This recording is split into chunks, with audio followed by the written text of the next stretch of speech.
नमस्कार, मैं हूं निकिता और आप देख रहे हैं सत्यहिंदी.com। चलिए एक नजर डालते हैं अब तक की सुर्खियों पर। दिल्ली में विधानसभा चुनाव से पहले आम आदमी पार्टी प्रमुख अरविंद केजरीवाल ने शनिवार को शहर के दलित छात्रों की मुफ्त विदेशी शिक्षा के लिए अंबेडकर स्कॉलरशिप की घोषणा की। केजरीवाल ने कहा कि डॉक्टर अंबेडकर सम्मान छात्रवृत्ति भाजपा द्वारा अंबेडकर के अपमान का जवाब है। उन्होंने कहा कि मैं यह सुनिश्चित करना चाहता हूं कि दलित समुदाय का कोई भी व्यक्ति उच्च शिक्षा से वंचित ना रहे। इसके लिए मैं डॉक्टर अंबेडकर स्कॉलरशिप की घोषणा कर रहा हूं। अब दलित समुदाय का कोई भी छात्र जो दुनिया भर के शीर्ष विश्वविद्यालयों में पढ़ना चाहता है, दिल्ली सरकार छात्रों के दाखिले के बाद उनका खर्च वहन करेगी।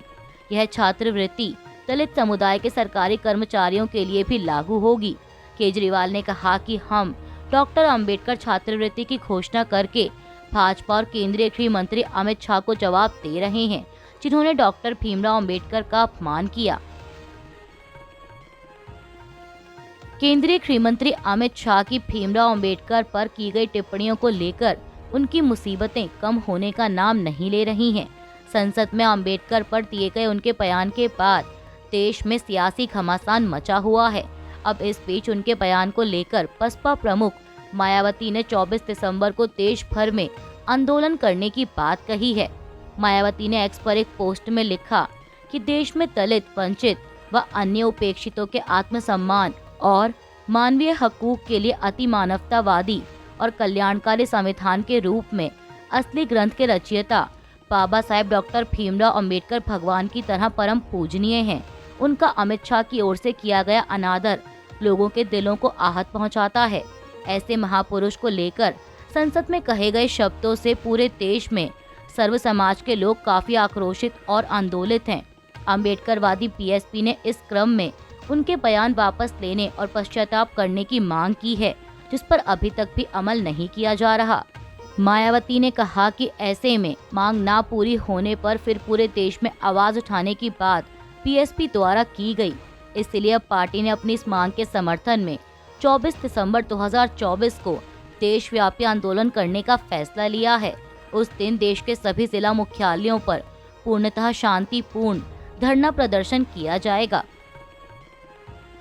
कांग्रेस नेता पवन खेड़ा ने समाचार एजेंसी एएनआई से बात करते हुए जानकारी दी कि 22 से 23 तारीख को 150 शहरों में हमारे लोकसभा और राज्यसभा के सांसद और कांग्रेस कार्य समिति के सदस्य प्रेस वार्ता करेंगे और गृह मंत्री से इस्तीफे की मांग करेंगे।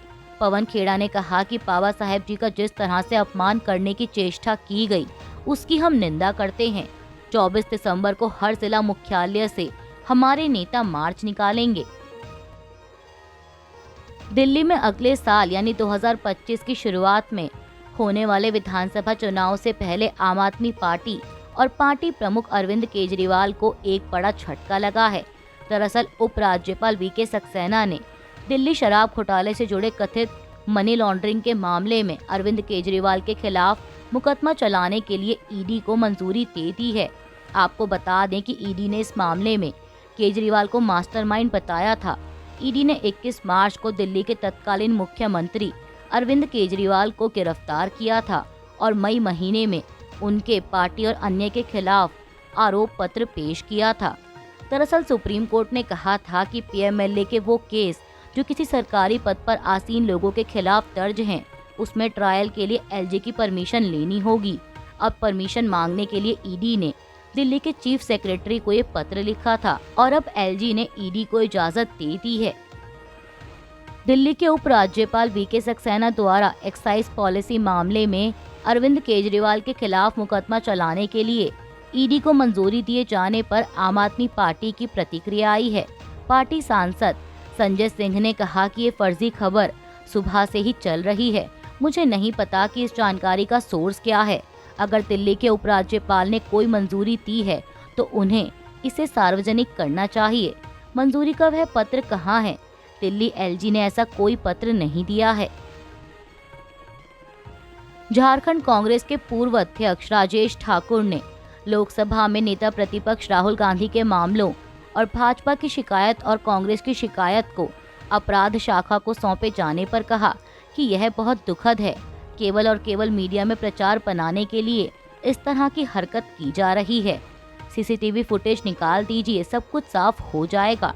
जिस व्यक्ति को चोट लगी है वो खुद कह रहे हैं कि राहुल गांधी आगे खड़े थे और उन्हें किसी ने पीछे से धक्का दिया, तो मामला किस पर बनता है?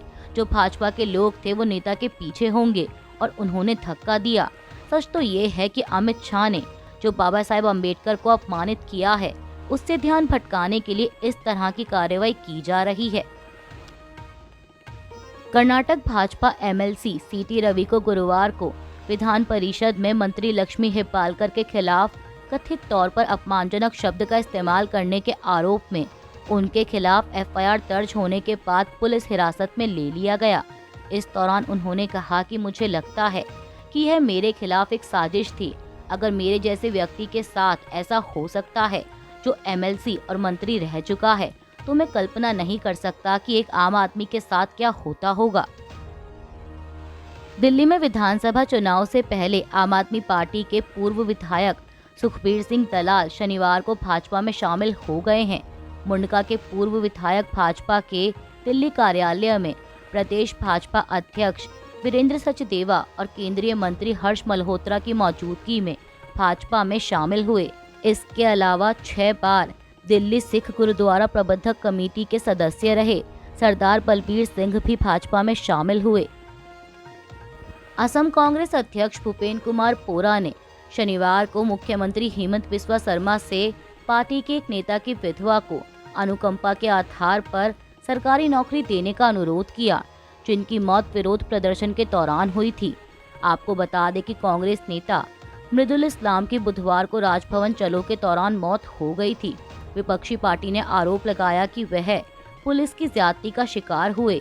पुलिस ने प्रदर्शनकारियों पर आंसू गैस के गोले दागे, जिसमें कई कांग्रेस कार्यकर्ता और पत्रकार घायल हो गए थे। अब सीएम शर्मा को लिखे पत्र में पोरा ने दावा किया कि इस्लाम की मौत पुलिस द्वारा बल के अत्यधिक प्रयोग का सीधा परिणाम थी, इसलिए उनकी विधवा को अनुकंपा के आधार पर सरकारी नौकरी दी जाए।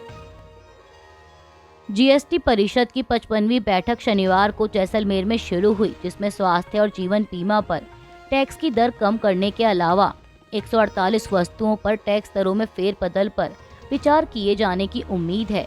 केंद्रीय वित्त मंत्री निर्मला सीतारमण की अध्यक्षता वाली जीएसटी परिषद में राज्यों के वित्त मंत्री भी शामिल हैं। इस बैठक में विमानन टरबाइन ईंधन को वस्तु एवं सेवा कर के दायरे में लाने पर भी विचार विमर्श किए जाने की उम्मीद है। आपको बता दें कि परिषद के एजेंडे में स्वास्थ्य और जीवन बीमा पर जीएसटी दर तय करना प्रमुख बिंदुओं में से एक है। ओडिशा में विश्व स्तरीय पर्यटन अवसंरचना बनाने के लिए लगभग 10,000 करोड़ रुपए के निवेश की आवश्यकता बताते हुए मुख्यमंत्री मोहन चरण मांझी ने केंद्र से पूर्वी राज्य के लिए विशेष पैकेज की घोषणा करने का आग्रह किया है। उन्होंने शुक्रवार को राजस्थान के जैसलमेर में केंद्रीय वित्त मंत्री निर्मला सीतारमण के साथ बजट पूर्व परामर्श बैठक में यह मांग की। मुख्यमंत्री कार्यालय द्वारा जारी एक बयान के अनुसार बैठक में मांझी ने कहा कि हमें राज्य भर में विश्व स्तरीय पर्यटन अवसंरचना बनाने के लिए लगभग 10,000 करोड़ रुपए के निवेश की आवश्यकता है। मैं केंद्र से 2025-26 के बजट में ओडिशा में पर्यटन के विकास के लिए एक विशेष पैकेज की घोषणा करने का अनुरोध करता हूं। पंजाब में 5 नगर निगमों और 44 नगर परिषदों और नगर पंचायतों के चुनाव के लिए वोटिंग जारी है। अधिकारियों ने शनिवार को यह जानकारी दी।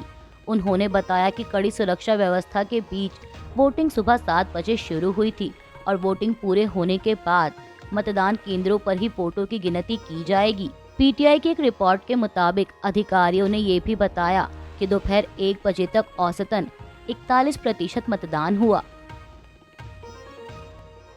हरियाणा के पूर्व मुख्यमंत्री ओम प्रकाश चौटाला का शुक्रवार को 89 साल की उम्र में निधन हो गया और आज शनिवार दोपहर 3 बजे उनका अंतिम संस्कार किया गया। ओम प्रकाश चौटाला के अंतिम दर्शन करने के लिए कांग्रेस नेता रणदीप सुरजेवाला और कुमारी शैलजा पहुंचे। इस दौरान रणदीप सुरजेवाला ने कहा कि स्वर्गीय चौधरी ओम प्रकाश चौटाला हरियाणा की राजनीति के योद्धा रहे। किसानों की लड़ाई और किसानों की बात निरंतर अलग अलग राजनीतिक मंचों से उन्होंने सदैव उठाई। यकीनन उनके जाने से प्रदेश की राजनीति को एक अपूरणीय क्षति पहुंची है। कांग्रेस नेता ने कहा कि राजनीति में विरोध हो सकता है, लेकिन प्रदेश की तरक्की का लक्ष्य एक होना चाहिए। मुझे यकीन है कि उनका परिवार और सहयोगी उनके दिखाए हुए रास्ते पर चलेंगे। वहीं कुमारी शैलजा ने कहा कि चौटाला जी के जाने से एक युग चला गया है। वह अंत तक सक्रिय रहे और आम लोगों के जीवन से जुड़े रहे। अभी के लिए बस इतना ही। बाकी की खबरों के लिए बने रहिए सत्यहिंदी.com के साथ।